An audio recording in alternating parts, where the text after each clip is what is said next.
let's talk about the moment no one prepares you for. You reach the goal. You get the job, the degree, the promotion, the recognition. People congratulate you. They say you deserve this, and you smile. You say thank you. You tell yourself you should be happy. But later, maybe that same night, the feeling comes. Not joy, not relief, just nothing. A quiet emptiness you don't know how to explain. And the scariest thought follows right after. Is this it? In psychology, this is often described as post-achievement emptiness. That hollow feeling after a big win, when the excitement fades faster than you expected. Some people also call it the arrival fallacy, the belief that once I arrive, I'll finally feel okay, and then realizing the feeling doesn't automatically come. This is the part of success no one warned you about. The part where achievement doesn't heal what you thought it would. You didn't just want this goal. You needed it. It wasn't just about money or status or accomplishment. It was about safety, about proving something, about finally being able to breathe. You told yourself, when I get there, I'll feel secure. When I achieve this, I'll finally feel proud of myself. When I make it, the doubt will stop. So you worked, you sacrificed, you pushed through exhaustion, fear, and moments when quitting felt easier. This goal became your lighthouse, the thing you looked toward every time life felt overwhelming, and now you're here. So why does it feel so quiet inside? Success is loud at first. Messages, celebrations, validation. Then it fades. And what you're left with is yourself, without the chase. No next deadline. No next milestone to obsess over. No future version of you to escape into. Just you, sitting with the truth. Achievement didn't change how you feel about yourself the way you thought it would. And that realization hurts more than failure ever did. For some people, this is also a form of identity whiplash, because when you've been the striver for so long, reaching the finish line can feel like losing your role. Here's the part psychology helps explain. Gently, you didn't chase success just because you wanted it. You chased it because you believed it would fix something. Maybe you believed it would make you feel worthy. Maybe you believed it would make you feel safe. Maybe you believed it would finally silence the voice that said you weren't enough. But success can't heal emotional wounds, because wounds aren't logical problems. They come from how you were loved, seen, or overlooked. From environments that taught you to earn worth instead of feel it.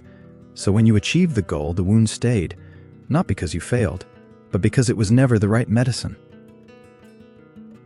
For a long time, striving was your identity. You were the hard-working one, the ambitious one, the one who doesn't give up. Moving forward gave you purpose. Chasing gave you structure. Struggle gave you meaning. So when the struggle ends, something else ends too. You don't just lose the goal. You lose the version of yourself that knew exactly what to do next. And suddenly the emptiness isn't just emotional, it's existential. If I'm not chasing, who am I? There's grief in success that people don't talk about. Grief for the belief that this would finally make you feel whole.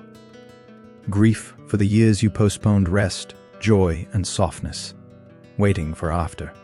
Grief for the version of you who thought this moment would save them. You're not ungrateful for what you achieved. You're grieving what it didn't give you. And that grief feels confusing because everyone around you thinks you're winning. You tell yourself you have no right to feel empty. Other people would kill to be where you are. You should be happy. You should be proud. So you hide the emptiness. You smile harder. You set another goal, quickly. So you don't have to sit with it. But guilt doesn't make the feeling go away. It just makes it lonelier. You're not broken for feeling this way. You're honest. The emptiness isn't saying you chose the wrong dream. It's saying the dream was carrying too much weight. You asked success to give you things it was never designed to give. Self-worth. inner peace, a sense of being enough. Psychology has a simple way to describe this. External validation can't permanently repair internal worth. It can lift you for a moment, but it can't rewrite the story you learned about yourself. That quiet space isn't failure. It's an invitation, not to achieve more, but to feel differently.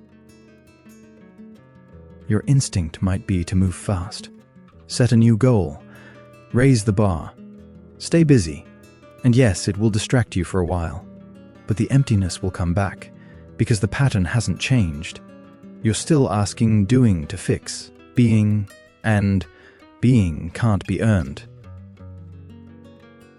This part matters, not affirmations, not be grateful, not set bigger goals.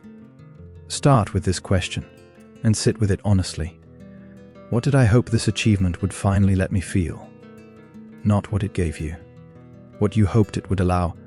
Was it rest? Was it safety? Was it permission to be proud? Was it proof that you matter? Name that, because whatever you name, that's what needs care now.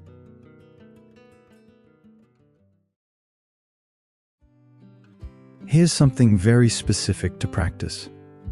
When you notice yourself thinking, I only matter when I am productive, interrupt it with a grounded statement. I matter even when nothing is being proven. Not because you believe it yet, but because repetition builds new pathways. Psychology says the brain learns through repetition and experience, not just insight. So give yourself experiences of worth without performance, rest without earning it, enjoyment without justification, presence without productivity. It will feel uncomfortable. That discomfort is your system stepping out of an old rule.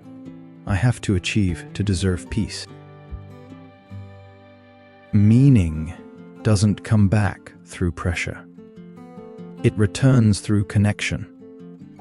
Connection to people who don't ask what you've achieved. Connection to activities that don't lead anywhere. Connection to parts of yourself that were ignored while you were busy becoming successful. This might look small. Walking without a goal, creating without posting, resting without explaining. These moments retrain your system to feel alive without striving. You were taught a story. If I achieve enough, I'll finally be okay. That story helped you survive. It got you here. But it doesn't have to carry you forward. You're allowed to write a new one. I can be okay without proving anything today. That doesn't erase ambition. It gives it a healthier place to live. The fullness you're looking for isn't loud. It doesn't come with applause. It doesn't show up in announcements. It feels quieter than success, but deeper. It feels like waking up without dread, like resting without guilt, like liking yourself even when nothing impressive is happening. That kind of fullness can't be chased. It has to be allowed.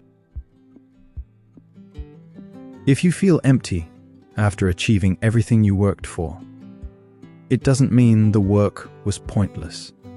It means you finally stopped running long enough to hear yourself, and what you're hearing isn't failure. It's a part of you saying, I've done enough proving. I need something else now. Listen to that voice, not by achieving more, but by letting yourself exist without a goal for a moment, because you were never meant to be fulfilled by success alone.